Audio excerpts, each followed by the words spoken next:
Hello all, I am Dr. Gayathri, an educational therapist. I am the founder of Flourishing Kids and I work with kids having learning difficulties.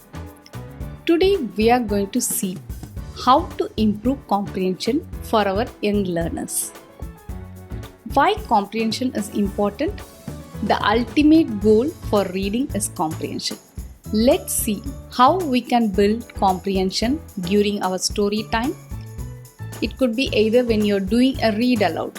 That means either the teacher or the parent is reading aloud to the child, or you can do the same when the child is also reading by themselves. Let's see what we can do. First, let's split this into three parts: before reading, during reading, and after reading. First, before reading. Before reading any storybook, first discuss with the child. Just activate their prior knowledge, what they know about the topic. Do some activities that motivates them to read the book. Do some simple activities which are very easy and also they get interested to know what is happening in the story. Then do some vocabulary with them. You can choose some particular words which are little difficult and little on the higher concept for the child and explain the words first itself so that they understand the story better, and also it is easy for them to know what is going to happen in the story.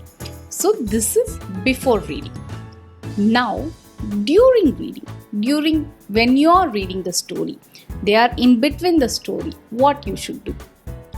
In between the story, give a pause. Ask them to summarize what has happened in the story till that. Maybe it could be one paragraph or one small page. Ask them to summarize and then go to the next page. Ask them questions. Ask some small questions. What has happened during reading itself. Then ask them to give inferences. So what do you think? What has happened or what is going to happen? Ask them simple questions, open-ended questions, so that the child answers those questions. This is during reading. Now, once the story is completed, after reading, what can we do after reading? We can ask the child to summarize in own words what they understood from the story, right from the starting to the end. You can probably help. What happened in the beginning, what happened in the middle, what happened in the end, like that. We can ask some trigger questions so that they answer it completely on own.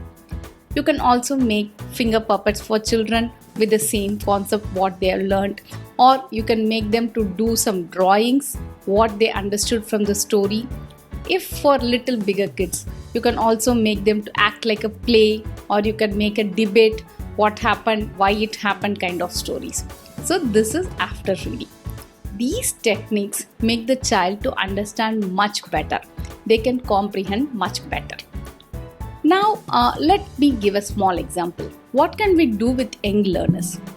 We are teaching them, or the kid is reading Goldilocks and Three Bears. So this is the book. So what can we do now? So before reading, as I said before reading, you can discuss with them whether they know the story. Some kids might know the story itself before reading because they would have read the story already. Or else you can just ask them whether they like bears. Okay. Family, who are all in the family? Mother, father, baby, like that. Where do we live? We live in a city, we live in a town. And where do animals live? Like that we can ask them questions. So we know what it is and they will be also excited. We can make some activities. We can make some activities like where it explains what is hot, what is cold, what is warm, so that it is easy for them to understand in the story, and it is also motivating them to read what is happening in the story, why we are discussing about hot, cold and warm. We can do this kind of things. For words like bigger words like porridge, maybe it's a different one for the kid. So teach him before itself. So the child understands the word, and when it comes there, they would be able to understand and relate it much better. So now during reading. During reading, we can ask the child to summarize at every part as I mentioned. So here we can ask the child to summarize once they finish about eating food. Then after going to the bed, that part is finished. So we can ask the child to summarize in bits. Then finally after reading, we can ask the child to tell the story completely. We can easily make some finger puppets or some small drawings like mama bear, papa bear, baby bear, and Goldilocks comes, like that. And we can make the child understand the story much better, and they also learn many new words and they are able to retain it for a longer time. This is how comprehension can be improved for our young learners. Thank you all.